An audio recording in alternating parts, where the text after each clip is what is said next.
Hello everyone, कैसे हैं आप लोग। आई होप सब बढ़िया होंगे, मस्त होंगे। पिछली क्लास में हमने सिस्टम ऑफ लीनियर इक्वेशन अपना टॉपिक शुरू किया था और उसमें हमने नॉन होमोजीनियस पे बेस्ड कुछ क्वेश्चंस भी सॉल्व किए थे। आज के क्वेश्चन भी हमारे नॉन होमोजीनियस पे ही हैं, बट टाइप चेंज है।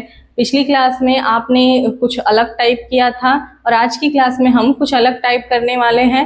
पिछली क्लास में आपने determinant A does not equal to 0 पे किया था और आपको बताया गया था consistency, inconsistency, homogeneous, non homogeneous के बारे में। तो कंसिस्टेंसी और इनकंसिस्टेंसी चेक करने के लिए सबसे पहले determinant A does not equal to 0 है या नहीं ये पता करना रहता है।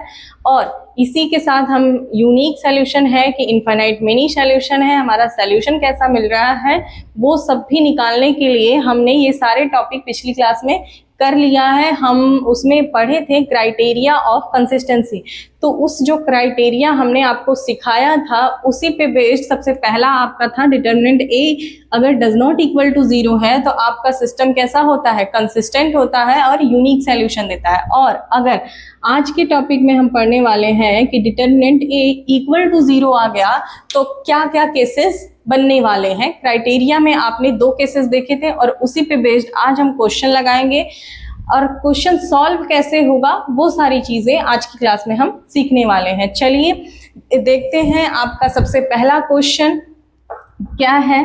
देखिए सबसे पहला क्वेश्चन आपका क्या है, use matrix method to examine the system of equation of for consistency और इनकंसिस्टेंसी।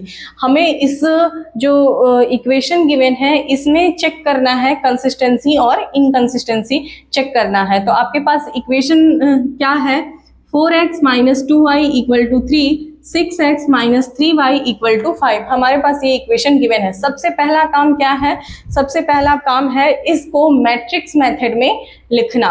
तो चलिए सबसे पहले हम इक्वेशन को मैट्रिक्स मेथड में लिखते हैं।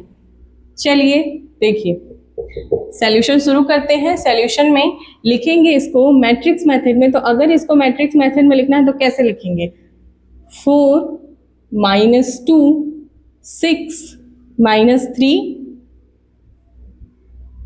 आगे x y इक्वल टू 3 5 और इसी को हम क्या कह देते हैं, a x equal to B format. यही तो आपका होता है मैट्रिक्स मेथड। पिछले क्लास में हमने ये चीज बताया था आपको, ax equal to B format. अब इसमें a की वैल्यू क्या है, ये है a की वैल्यू, ये है x की वैल्यू और ये है b की वैल्यू। समझ में आया, यहाँ पे a x b सब कुछ डिफाइन है। आप उसको अलग से लिख लीजिए सारी वैल्यूज को। a इक्वल टू क्या लिखेंगे, 4 माइनस 2 6 माइनस 3, ये हो जाएगी a की वैल्यू।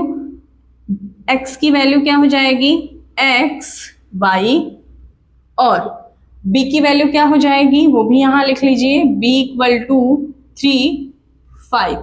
ये हमारी किसकी वैल्यू हो जाएगी, b की वैल्यू हो जाएगी। अब हमें a x b सबकी वैल्यूज है। सबसे पहला काम क्या है, डिटर्मिनेंट a निकालना और चेक करना कि वो इक्वल टू 0 है या फिर डज नॉट इक्वल टू 0 है। चलिए हम डिटर्मिनेंट a फाइंड आउट करते हैं, देखते हैं कैसे फाइंड आउट होता है। डिटर्मिनेंट a निकालते हैं। अब ये a है, इसी का हमें निकालना है क्या, डिटर्मिनेंट वैल्यू। सॉल्व कैसे करते हैं आपको पता है, इस क्योंकि 2x2 का मैट्रिक्स है तो और भी सिंपल है इसको सॉल्व करना। देखिए इसका मल्टीप्लाई इसमें माइनस, इसका मल्टीप्लाई इसमें, -12 और 6 2 जा 12, क्योंकि ये माइनस है और फॉर्मूले का माइनस मिला के इसको प्लस करेगा और वैल्यू क्या आ रही है, 0। तो आपका -12 + 12 इक्वल टू 0, मतलब डिटर्मिनेंट ए क्या आ गया, 0 आ गया। जब डिटर्मिनेंट ए 0 आ गया तो अब आपका अगला स्टेप क्या होता है, अगला स्टेप होता है adjoint A into B find out करना। मतलब क्या निकालना है, adjoint A into B find out करना है, इसकी वैल्यू निकालनी है। अब इसकी वैल्यू भी हमें चेक करना होगा, इक्वल टू 0 आ रहा है या फिर डज नॉट इक्वल टू 0 आ रहा है। तो चलिए निकालते हैं हम एडजॉइंट ए इनटू बी। चलिए देखिए, सबसे पहले हम एडजॉइंट ए निकालने वाले हैं और एडजॉइंट ए के लिए आपको शॉर्टकट ट्रिक बताया गया है और हम इसको ट्रिक के थ्रू ही निकालने वाले हैं। अब हम निकालने क्या जा रहे हैं, एडजॉइंट ए। एडजॉइंट ए कैसे निकलेगा, आपका ए ये है, इसका निकालना है एडजॉइंट। रूल क्या होता है ट्रिक का, डायगोनल्स को एक्सचेंज करना। चलिए डायगोनल को एक्सचेंज करते हैं, -3 और 4, और आगे इनके साइन जो नॉन डायगोनल वाले होते हैं उनके साइन को एक्सचेंज करना। साइन को एक्सचेंज कर दीजिए, यहाँ माइनस है तो प्लस हो जाएगा, प्लस तो लिखते नहीं है, और यहाँ प्लस है तो माइनस हो जाएगा। ये आपका क्या निकल के आ गया, एडजॉइंट ए। आप इसको डायरेक्ट ट्रिक के थ्रू लिखिए या फिर आप इसको पूरा सॉल्व करके भी लिख सकते हैं। आपको सिखाया गया है एडजॉइंट ए को कैसे सॉल्व किया जाता है। अब ये आपका एडजॉइंट ए निकल गया, बी आपका गिवन था। अब हम एडजॉइंट ए इंटू बी निकालने वाले हैं, मतलब मल्टीप्लाई करने वाले हैं। नेक्स्ट स्टेप पे हम निकालेंगे एडजॉइंट ए इंटू बी। चलिए एडजॉइंट ए इंटू बी निकालते हैं। सबसे पहले एडजॉइंट ए की वैल्यू लिख लीजिए आप लोग, -3 2 -6 4, ये है एडजॉइंट ए। और यहाँ पे बी की वैल्यू लिखते हैं, बी क्या है 3 और 5। चलिए 3 और 5 ये है। आपको इसको क्या करना है, मल्टीप्लाई करना है। चलिए मल्टीप्लाई करते हैं, और मल्टीप्लाई कैसे करना है, रो टू कॉलम। मल्टीप्लाई कैसे करना है, रो टू कॉलम। देखिए मल्टीप्लाई करते हैं, फर्स्ट का मल्टीप्लाई फर्स्ट में, -9, 3 का मल्टीप्लाई 3 में होगा, क्या हो जाएगा -9। आगे 2 का मल्टीप्लाई 5 में +10, और यहाँ पे फर्स्ट रो का फर्स्ट कॉलम में हो गया। अब सेकेंड रो का फर्स्ट कॉलम में करने वाले हैं, एक ही कॉलम ही है, -18 और 4 का मल्टीप्लाई +20। इसी को सॉल्व कर लीजिए तो क्या निकल के आ रहा है भाई, यहां पे आ जाएगा 1 और यहां पे आ जाएगा 2। तो एडजॉइंट ए इंटू बी की वैल्यू क्या आ गई, एडजॉइंट ए इंटू बी की वैल्यू आ गई does not equal to 0, does not equal to 0, sorry does not equal to 0 आ गई। मतलब adjoint A into B does not equal to 0 अगर है तो उस कंडीशन पे हमारा सिस्टम ऑफ इक्वेशन कैसा होता है, इनकंसिस्टेंट होता है। सिस्टम ऑफ इक्वेशन कैसा होता है, इनकंसिस्टेंट होता है। तो आप डायरेक्ट यहाँ पे लिख दीजिए hence system of equation is inconsistent. देखिए हम यहाँ पे लिख रहे हैं हेंस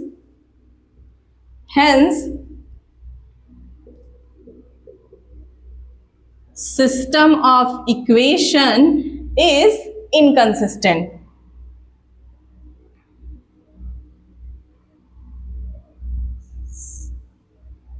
आई होप आपको दिख रहा हो। हाँ, सिस्टम ऑफ इक्वेशन कैसा हो जाएगा, इनकंसिस्टेंट हो जाएगा। तो ये तो हो गया इनकंसिस्टेंसी की बात, हमें यहाँ पे चेक करना था कंसिस्टेंसी और इनकंसिस्टेंसी। तो हमने यहाँ पे किस मेथड से इसको सॉल्व किया इस क्वेश्चन को, यही हमें आपको सिखाना था। अगर adjoint A into B does not equal to 0 आ गया तो आपका जो सिस्टम ऑफ इक्वेशन होगा वो इनकंसिस्टेंट होगा। अब इक्वल टू 0 आ गया तो क्या होगा, चलिए उसके बारे में आगे देखते हैं। सबसे पहले आप इसको नोट डाउन कर लीजिए या फिर स्क्रीनशॉट ले लीजिए, फिर हम आगे बढ़ते हैं अपने अगले क्वेश्चन पे। चलिए आगे देखते हैं, आगे क्या है next question, show that the system of equation is consistent and also find their solution. आपके पास एक सिस्टम ऑफ इक्वेशन गिवन है, इसको हमें प्रूफ करना है कि ये कंसिस्टेंट है, और जब प्रूफ हो जाए तो हमें सॉल्यूशन निकालना है। सॉल्यूशन इन द सेंस कि इस इक्वेशन में जो भी वेरिएबल है उनकी वैल्यू निकालना, मतलब एक्स वाई जेड की वैल्यू निकालना। हमारे इक्वेशन में एक्स वाई जेड वेरिएबल है तो उनकी वैल्यू हम निकालेंगे। चलिए सॉल्व करते हैं। देखिए सबसे पहले सॉल्यूशन कैसे होगा, पिछले क्वेश्चन में जैसे लिखा था वैसे ही इसको सबसे पहले मैट्रिक्स फॉर्मेट में लिखते हैं। चलिए लिखते हैं 1 -1 1 2 1 -1 -1 -2 2। ये हमारा मैट्रिक्स फॉर्म में हो गया, कोफिशिएंट मैट्रिक्स जिसको कहते हैं। Variable X Y Z variable हो गए, और इक्वल टू में क्या लिखते हैं, कांस्टेंट वाली वैल्यू 3 2 1। इसी को हम क्या लिख देते हैं, ax इक्वल टू b। यही तो आपका मैट्रिक्स इक्वेशन कहलाता है मैट्रिक्स फॉर्म में। अब ये a की वैल्यू हो जाएगी, ये x की वैल्यू हो जाएगी और ये b की वैल्यू हो जाएगी। अब यहाँ से सबसे पहला काम क्या होता है, डिटर्मिनेंट a फाइंड आउट करना और ये चेक करना कि इक्वल टू 0 आ रहा है या फिर डज नॉट इक्वल टू 0 है। चलिए हम सबसे पहले डिटर्मिनेंट a फाइंड आउट करते हैं।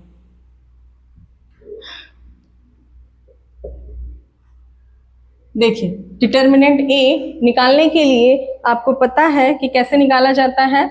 देखिए वैल्यू हम फर्स्ट रो के अलोंग एक्सपेंड कर रहे हैं, यहाँ पे 1 चलता है प्लस माइनस प्लस, ऐसे 1 ब्रैकेट में क्या होगा चेक करते हैं, रो और कॉलम के कवर करते हैं, 2 माइनस माइनस प्लस और माइनस आ जाएगा फॉर्मूले के अकॉर्डिंग 2।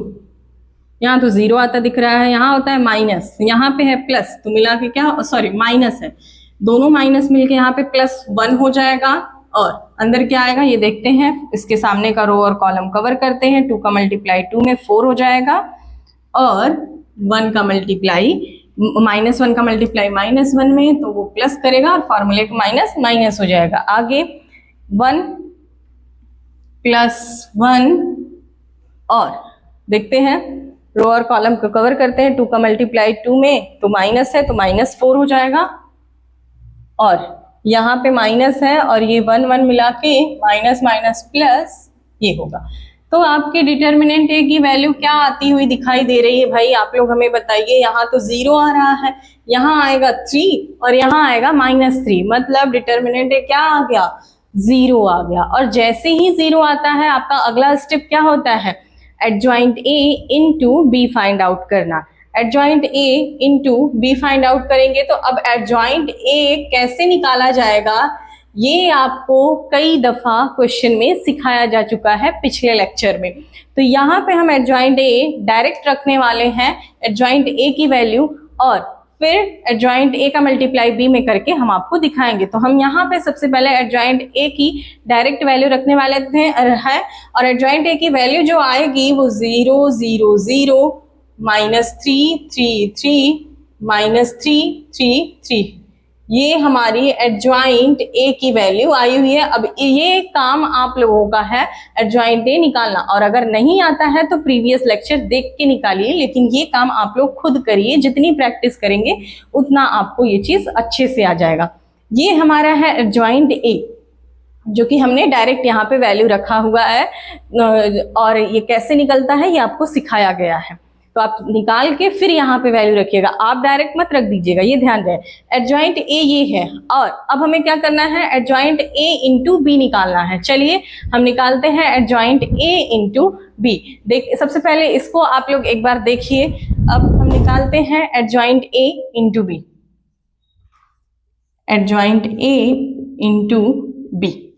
चलिए देखते हैं, एडजॉइंट ए की जगह पे एडजॉइंट ए की वैल्यू रखिए 0 0 0 -3 3 3 -3 3 3, ये है हमारा एडजॉइंट ए और बी क्या है 3 2 1 3 2 1। अब मल्टीप्लाई कैसे होता है ये तो बताने की जरूरत आई थिंक नहीं होगी। फर्स्ट रो का सब में मल्टीप्लाई करेंगे, वैल्यू क्या आ रही है 0, 0 का मल्टीप्लाई 3 में 0, 0 का मल्टीप्लाई 2 में 0, 0 का मल्टीप्लाई 1 में 0, यहाँ क्या बन रहा है 0। आगे -3 का मल्टीप्लाई 3 में होगा, -9 आएगा। आगे यहाँ पे 3 का मल्टीप्लाई 2 में होगा, +6 आएगा। हम इसको इरेज करके डायरेक्ट वैल्यू वहां लिखने वाले हैं। 3 का मल्टीप्लाई 1 में होगा तो 3 आ जाएगा। अब यहाँ ध्यान से देखें, -9 3 3 ये सारी वैल्यू क्या देगा 0 देगा। और सेम ऐसे ही 3 का मल्टीप्लाई 3 में करेंगे, -9 -9 +6 और +3, तो यहाँ पे भी वैल्यू क्या आ जाएगी 0 हो जाएगी। मतलब आपका पूरा वैल्यू यहाँ पे क्या आ रहा है 0 0, ये मिल रहा है हाँ या ना, सारी वैल्यू क्या मिल गई 0 0। चलिए देखिए यहाँ पे क्या होगा, यहाँ पे एडजॉइंट ए इंटू बी क्या आ गया, इक्वल टू 0 आ गया। पिछले क्वेश्चन में क्या था, डज नॉट इक्वल टू 0 आया था, बट इस क्वेश्चन में क्या है, adjoint A into B equal to 0 आ गया। अब इक्वल टू 0 आ गया तो आगे का प्रोसेस क्या होगा वो समझते हैं। उससे पहले आप इसको नोट डाउन करिए, फिर हम आगे बढ़ते हैं। स्क्रीनशॉट फटाफट से लीजिए, इरेज किया जाए और आगे बढ़ा जाए। अब adjoint A into B equal to 0 आ गया तो आगे का प्रोसीजर क्या होगा, चलिए देखते हैं। आगे आप यहाँ पे लिखेंगे कि adjoint A into B equal to 0 है, तो आपका सिस्टम ऑफ इक्वेशन कैसा है, कंसिस्टेंट है। आपको कंसिस्टेंट प्रूफ करना था, आपका सिस्टम ऑफ इक्वेशन कंसिस्टेंट आ चुका है।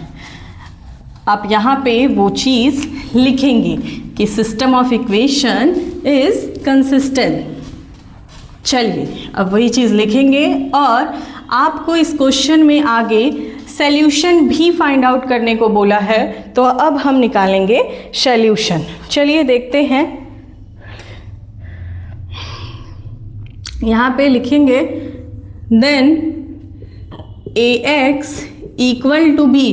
कंसिस्टेंट तो है लेकिन सॉल्यूशन कैसा, यूनिक या इन्फिनाइट, तो ये देगा infinite many solution. Then ax equal to B has infinite many solution. Infinite direct solution लिख दीजिए, इन्फिनाइट सॉल्यूशन देगा। और इन्फिनाइट सॉल्यूशन तो देगा लेकिन वो सॉल्यूशन होगा क्या, अब हम वो फाइंड आउट करने वाले हैं कि वो सॉल्यूशन क्या होगा। चलिए देखते हैं। टू फाइंड दीज सॉल्यूशन, और उसके लिए करना क्या होगा, सबसे पहले उसके लिए पुट करना होगा z इक्वल टू के, किसी भी एक वेरिएबल के इक्वल के या फिर लैम्डा, कुछ भी कांस्टेंट आप पुट करेंगे। तो लिखेंगे पुट, हम z इक्वल टू कर रहे हैं, पुट z इक्वल टू के, z इक्वल टू के पुट करेंगे। आगे चलिए देखिए, z इक्वल टू के पुट करेंगे और हम किन्हीं दो इक्वेशन में, ये भी लिखें, पुट z इक्वल टू के इन फर्स्ट टू इक्वेशन। किन्हीं दो इक्वेशन में पुट कर सकते हैं, हम फर्स्ट टू इक्वेशन में पुट कर रहे हैं। फर्स्ट डायरेक्ट लिख दीजिए, इतना लिखने की ज़रूरत नहीं है। फर्स्ट टू इक्वेशन, ठीक। चलिए आगे देखते हैं। फर्स्ट टू इक्वेशन में हम पुट करते हैं z इक्वल टू के। ये है आपका x minus Y as it is रहेगा, z की जगह पे k रखेंगे, उसको उधर ट्रांसफर करेंगे तो होगा क्या, 3 माइनस के। यहाँ पे z की जगह पे k रखेंगे, 2x plus Y equal to 2 plus K, यही होगा। अब इसको हम सॉल्व करने वाले हैं मैट्रिक्स इक्वेशन वाले मेथड से। कैसे सॉल्व होगा देखिए, ax equal to B format बनाइए, 1 माइनस 1 2 1, ये बनेगा। आगे x y equal to 3 minus K और 2 प्लस के, ये होगा, हाँ या ना, बिल्कुल होगा। अब ये फॉर्मेट है क्या, ax equal to B format, बिल्कुल है। अब यहाँ से अगर आपको x चाहिए, क्योंकि आपको सॉल्यूशन चाहिए, सॉल्यूशन का मतलब x y z की वैल्यू चाहिए, और यहाँ पे x क्या है, x y रिप्रेजेंट कर रहा है। अगर x y मिल जाएगा तो z तो k आपने लेट ही किया है, तो x y आपको निकालना है। x y निकालने के लिए सबसे पहले आपको x चाहिए। अब x निकालने के लिए आपको इस a को उधर ट्रांसफर करना पड़ेगा, तो a इनवर्स बनेगा। अब a इनवर्स की वैल्यू निकालनी पड़ेगी, और वो a इनवर्स कैसे निकलेगा, आपका formula 1 upon determinant a into adjoint of a। तो सबसे पहले अब आपका काम है डिटर्मिनेंट a फाइंड आउट करना। अच्छा, डिटर्मिनेंट a, आप कंफ्यूज बिल्कुल मत होइएगा। एक a ऊपर हमने डिटर्मिनेंट में निकाला था, तो उस a की बात नहीं हो रही है, ये इस वाले a की बात हो रही है। इसका डिटर्मिनेंट निकालिए, देखिए क्या आता है। 1 का मल्टीप्लाई 1 में माइनस माइनस प्लस, 2 का मल्टीप्लाई 1 में 2 इक्वल टू 3, डिटर्मिनेंट आ गया 3। अब हम निकालने वाले हैं क्या, adjoint of A. Adjoint of A निकालेंगे, फॉर्मूले में पुट कर देंगे। चलिए एडजॉइंट ऑफ ए डायरेक्ट निकालेंगे क्योंकि 2 क्रॉस 2 है। डायगोनल को एक्सचेंज करेंगे, 1 ही रहेगा। साइन चेंज करेंगे, माइनस है तो प्लस हो जाएगा, और ये प्लस है तो -2 हो जाएगा। ये हमारा क्या आ गया, adjoint of A, adjoint of A निकल गया, डिटर्मिनेंट ए निकल गया। ए इन्वर्स निकालना है तो क्या करेंगे उसके लिए, ए इन्वर्स के लिए हम निकालने वाले हैं 1 upon determinant A into adjoint of A, उसमें आप वैल्यू पुट कर दीजिए। चलिए वैल्यू पुट करते हैं। 1 अपॉन डिटर्मिनेंट ए क्या है 3 इंटू एडजॉइंट ऑफ ए क्या है, एडजॉइंट ऑफ ए 1 1 -2 1, ये हमारा है एडजॉइंट ऑफ ए। और ये वैल्यू किसकी है, ये वैल्यू है ए इन्वर्स की। ए इन्वर्स निकल गया। अब आप इस इक्वेशन में उठा के पुट करिए। ये इक्वेशन एक्चुअल में हो क्या रहा था, ये इक्वेशन एक्चुअल में ये बन रहा था x equal to A inverse into B, ये फॉर्मेट बन रहा था। अब ये जो आपका बना हुआ है इसी में हम वैल्यू पुट करने वाले हैं ए इन्वर्स की। चलिए पुटअप करते हैं ए इन्वर्स की वैल्यू। देखिए चलिए तो यहाँ पे हम वैल्यू रखेंगे तो होगा क्या, वो देखिए x इक्वल टू, अच्छा हम इसको नीचे लिख देते हैं क्योंकि नीचे ज़्यादा अच्छे से लिखा जा सकता है। x equal to A inverse 1/3 1 1 -2 1, ये होगा। और b की वैल्यू क्या है यहाँ पे, ये रहा 3 माइनस के और 2 प्लस के, ये होगा हाँ या ना, बिल्कुल होगा। थोड़ा तिरछा हो रहा है तो इसको मैनेज कर लीजिएगा, आप लोगों को दिख रहा होगा आई होप, उसके लिए माफ़ी चाहते हैं। देखिए x इक्वल टू ये वैल्यू आएगी। अब आपको क्या करना है, इसका मल्टीप्लाई इसमें करना है। उसके लिए आप फटाफट इसको नोट करिए, हम इरेज करें फिर इसका आगे प्रोसीज करते हैं। चलिए आगे वो सॉल्व करते हैं। अच्छा x क्या है, xy था, इसकी जगह पे वो लिख दीजिए 1/3 1 1 -2 1। b क्या था 3 माइनस के और 2 प्लस के, ये वैल्यू थी बिल्कुल। अब इसको हम क्या करने वाले हैं, इसको इरेज कर दिया जाए, हमने नोट कर लिया है। इसको हम मल्टीप्लाई करने वाले हैं। चलिए सीखते हैं मल्टीप्लिकेशन। देखिए मल्टीप्लिकेशन तो आपको आता ही है, डायरेक्ट यहाँ करते हैं। फर्स्ट का मल्टीप्लाई दोनों ही 1 1 है, इसका मल्टीप्लाई इसमें करेंगे वही सेम चीज़ आने वाली है। 3 माइनस के, आगे इसका मल्टीप्लाई इसमें करेंगे तो प्लस 2 प्लस के, ये होगा फर्स्ट रो का फर्स्ट कॉलम में हो गया। फिर सेकेंड रो का इसी कॉलम में करेंगे तो -2 का मल्टीप्लाई दोनों टर्म में होगा तो -6 हो जाएगा और माइनस माइनस प्लस 2 के हो जाएगा। और 1 का मल्टीप्लाई इसमें करेंगे तो +2 प्लस के, ये बनेगा बिल्कुल बनेगा। यहाँ से एक्स वाई इक्वल टू क्या आ रहा है आप लोग बताइए। के से के कैंसिल आउट हो जाएगा, 3 2 5 हो जाएगा। अच्छा 1/3 भी तो है, हाँ 5 हो जाएगा। 1/3 को बाहर छोड़ते हैं और यहाँ पे 2 और 3 के हो जाएगा, ये आगे -6 और यहाँ पे आ जाएगा -4, ये बनेगा। 3 को अंदर ट्रांसफ़र करिए तो क्या हो जाएगा 5/3 और यहाँ पे 3 को जब ट्रांसफ़र करेंगे तो अलग अलग डिवाइड करेंगे तो यहाँ k बच जाएगा और यहाँ -4/3, तो कुछ ऐसा बचेगा k -4/3। ये वैल्यू किसके इक्वल है, एक्स वाई के। हम यहाँ पे वो चीज़ लिख रहे हैं, ध्यान से देखिए। एक्स वाई इक्वल टू क्या है 5/3 k -4/3।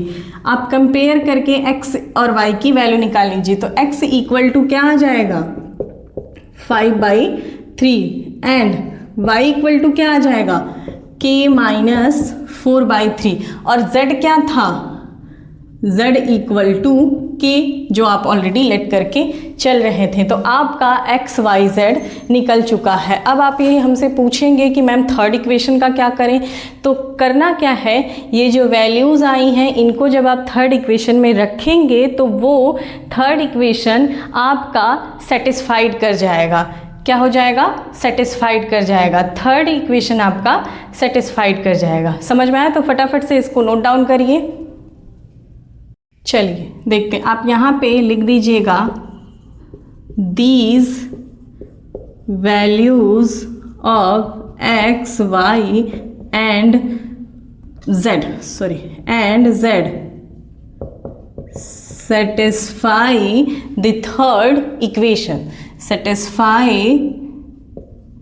the third equation. समझ आया? थर्ड इक्वेशन को ये वैल्यू सेटिस्फाइड करेगी और ये आपके सॉल्यूशन हो जाएंगे। आई होप इतना आपको क्लियर होगा। और आज की क्लास अगर आपको अच्छी लगी तो कमेंट में अपना कमेंट लिखिएगा। मिलते हैं अगली क्लास में एक नए लेक्चर के साथ। चलिए तब तक के लिए पढ़ते रहिए, ध्यान रखिए, क्लास को शेयर करते रहिए। अगर थोड़ी सी टेक्निकल इशू या फिर अगर आपको थोड़ा सा कुछ वीडियो में गड़बड़ लगा हो तो उसके लिए क्षमा चाहते हैं। पढ़ते रहिए, मिलते हैं नेक्स्ट क्लास में, तब तक के लिए थैंक यू।